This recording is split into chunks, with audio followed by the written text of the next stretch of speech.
buying into him when he had that fantastic season. 16 hits, 14 runs. Meadows went 2 for 5 with 2 RBIs. He's hitting .361 on the season. He's been one of the best outfielders in all baseball, by the way. Last night was his 5th straight multi-hit game. And he's hitting .591 over that stretch. That's ridiculous. Brandon Lowe continues to hit. He's hitting over .280. Tommy Pham continues to be one of the most overlooked, if not the most overlooked player, because nobody seems to talk about Tommy Pham in the major leagues. He's hitting .305. Charlie Morton threw another gem last night. He hasn't lost a game yet this season. His ERA is in the mid-2s. And just look around at the pitching staff. One of the best pitchers in the game early on in the season goes down in Tyler Glasnow. I mean, think that's a huge blow, right? You would think, right? Next man up. Next man up mentality. Yonny Chirinos, who should be owned in all fantasy leagues, by the way.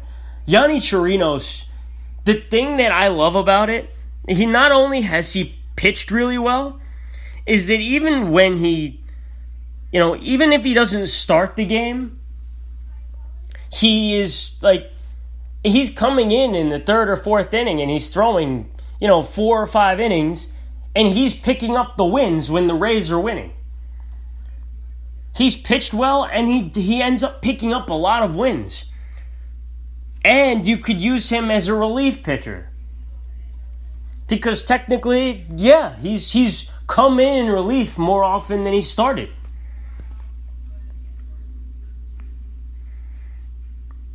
Diego Castillo, Emilio Pagan, Chaz Rowe, Jalen Beeks. A lot of great teams have issues with their bullpen.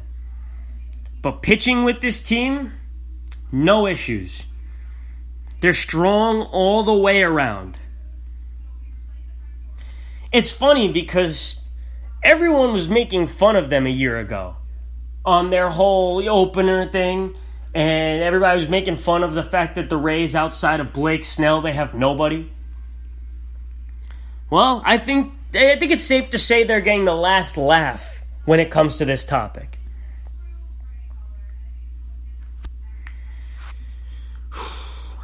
One team that I feared going into this season would and is currently going in the complete opposite way is the Cleveland Indians.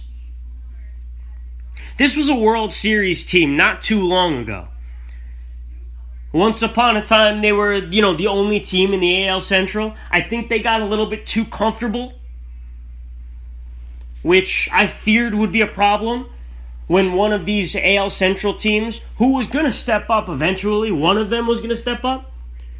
And when that day came, the Indians wouldn't be ready for it. They had the best pitching staff in baseball.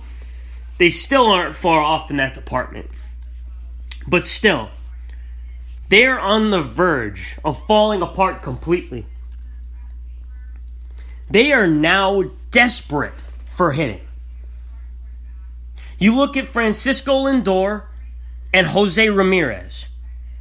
And these are two guys who are really supposed to carry a large load here.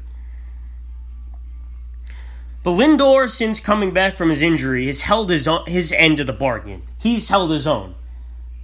He's hitting 280, 283. He's played pretty well. Ramirez, though, whom, I've brought up many times, a candidate for MVP for the last couple of years, one of the best players in the American League, just has not gotten it together. He's not gotten it going yet. They need him. Desperately, they need him to produce. They've dropped him in the order. They've tried different things with him. What can you do now other than just kind of throw him out there and hope? I mean, it's not like they have a stacked lineup right now. They have to throw him out there every day and just figure, okay, he's going to get it going. You can't give him an days off because they really don't have anybody else. You'll see a couple games where it appears that he's getting back on track, but it just hasn't happened. A .211 average with 4 home runs and 17 runs batted in on the season. And no, he didn't miss any period of time. This is in the full 2 months. Sorry. And fantasy owners are going nuts right now, trying to hold on to him. I mean, all I can say right now is that if you drafted Ramirez, I hope you drafted well around him. You got to hold on to him. You won't get much in return for him right now. He's worth more to you than he would be in a trade. I'm going to tell you that right now. Because I know a lot of people are going to try buying low for him. And there's still the potential of him turning it around and having a big second half. It's a long season. Don't be too impatient. There are certain players you just don't drop. He's earned his spot on that list.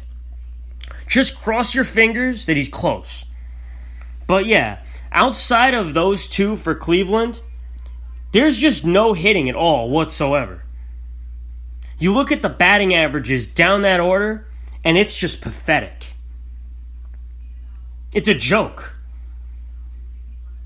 They're going to get Mike Clevenger coming back in a week. He's eligible to come off the 60-day DL on June 7th. And it appears that he's going to be right around that, if not on be activated on June 7th. But can he hit? I mean, it looks like the year of the Twins in the AL Central. Hell, I mean, the Indians just lost 10-4 to the Chicago White Sox, who are now only a game behind them. Unless guys start to step up, this season could be a lost one in Cleveland. I feel like that's all too familiar.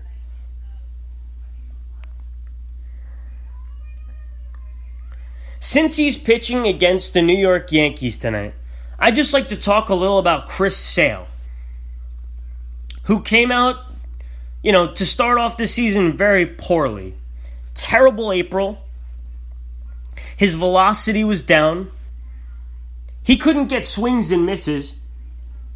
His fastball was about as hittable as any in the league. He couldn't get through 5 innings without him imploding. But the month of May, on the other hand, I don't care what his record is. I've never been one to... I will say this until I'm blue in the face. I will always be of the mindset that wins... it's an overrated individual statistic. Always has been to me. In his 5 starts in May, Sale has struck out 56 hitters in 32 1/3 innings. He has an ERA of 2.23. He struck out 17 in 1 start, was in double digits in strikeouts in 4 of those 5 starts. Yeah, he's back. If you bought him low, you traded for him, or you held on to him in fantasy, good for you. You're smart. You're patient. Because that's what fantasy baseball is. That's what baseball is. It's a patience game. You've got to be patient. There are certain guys you wait out for.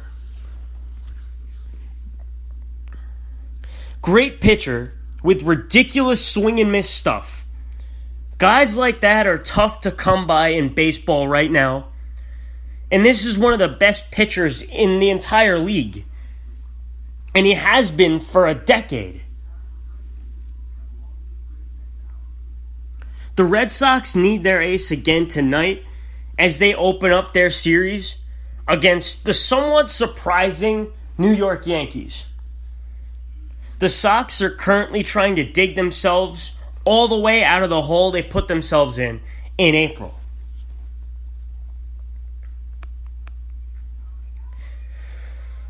Know who's come out of nowhere and has been really impressive? And should be picked up in all fantasy formats, by the way. That's Hunter Pence. A guy whose manager, Chris Woodward, thought would retire in 2018. The postseason hero of the San Francisco Giants. Everyone thought his career was over based off his injuries and his age. The guy's 36. It appeared to be over for him. It's the complete opposite. A complete rebirth, it looks like. He's been one of the better hitters in the game so far this season. The veteran is hitting .300 with 11 home runs and 39 RBIs in just over 150 at-bats. He's becoming not only an everyday starter, but one of the biggest reasons the Rangers are sitting at .500 right now. It's almost unheard of.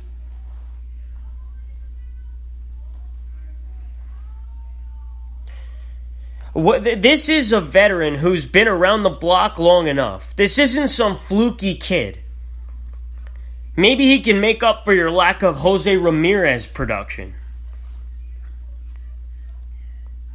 Now, I told you I'd get back to this. I told you I'd get back to the Dodgers and Cody Bellinger.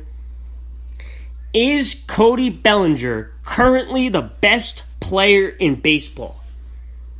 See, I know that question sounds completely asinine since Mike Trout is still in the league and in his prime. Because historically, you think about Mike Trout, the guy's up there with the guy's going to be up there with the greats. The greatest players to have ever played the game. We're going back over 100 years.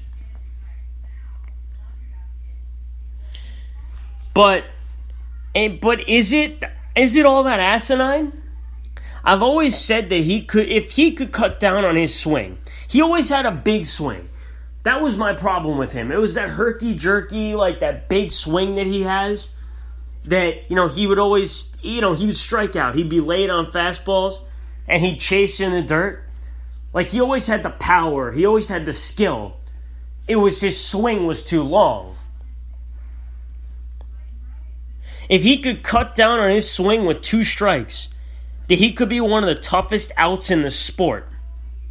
But he's exceeding my already high expectations.